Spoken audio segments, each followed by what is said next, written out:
Welcome back to Minnesota Winters. We have just 1 month left here in Quito, Ecuador, and this is our April update. In April, Levi and I got to go into the Amazon with Ron Borman, where we got to go caiman hunting and see some Bible translation for the Kofun people.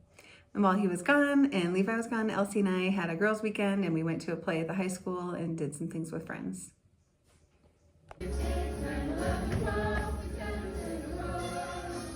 We celebrated Levi's 16th birthday, and in order to do that, we had a small group gathering. We had gatherings with friends, going bowling and celebrating him, and we enjoyed a gathering at Gringo's Cafe where people stopped in, and then we had a fun supper together. And it happened to be the same week as his friend Steven's 16th birthday, so they did a lot of fun things together with their friends.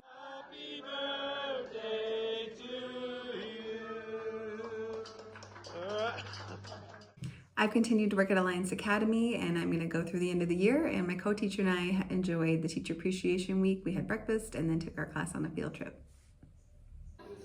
A couple of other fun things we did with friends this month was a date night out with our friends Jim and Susie in Quito, and then also we were invited to participate in a Passover Seder meal with our friends the Campbells and their family, and really enjoyed it.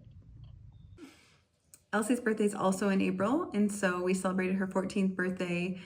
She had a sleepover with friends after a teen night, and then her actual birthday fell on our Cuenca trip, which Brian's going to tell you about. So we drove to Cuenca, which is a city of about 300,000 people south, 8 hours drive south of Quito. On the way to Cuenca, we got to stop at Chimborazo, which is a volcano that has the summit is the closest point to the sun of any point on the earth, and we hiked on Chimborazo. Katie and Elsie were able to go up to 16,300 feet. Levi and I went up to 16,800 feet.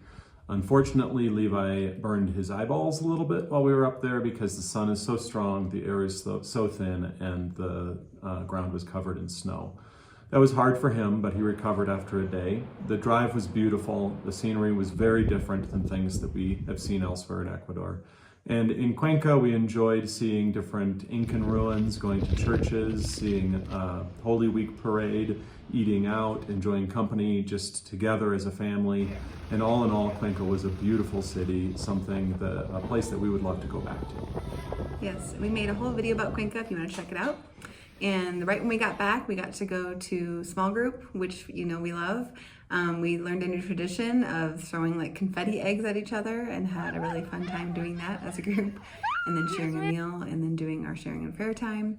And the next day was Easter, and we celebrated Easter at our church, EFC, and it was a really wonderful service. We also did a unique activity we haven't done at a church before of refacing the cross and giving life to it, and so there was a ceremony where we put flowers on the cross. Afterwards, we went out to El Refugio to see our friends Jim and Susie, the Olsen, and their kids. They welcomed us for Thanksgiving also, and we got to share Easter with them, which was a really special time for our family. To finish the month, we've been doing some normal life here in Quito, including going to a shopping mall that is a spiral shape, going and getting haircuts, thinking about last things that we'll do in the coming month. Katie went to a women's retreat where she got to spend a lot of time with her friend Angelita, and in general, we've just enjoyed being here in Quito. Yep. Thanks for following along, and we've got 1 more month to go. Bye.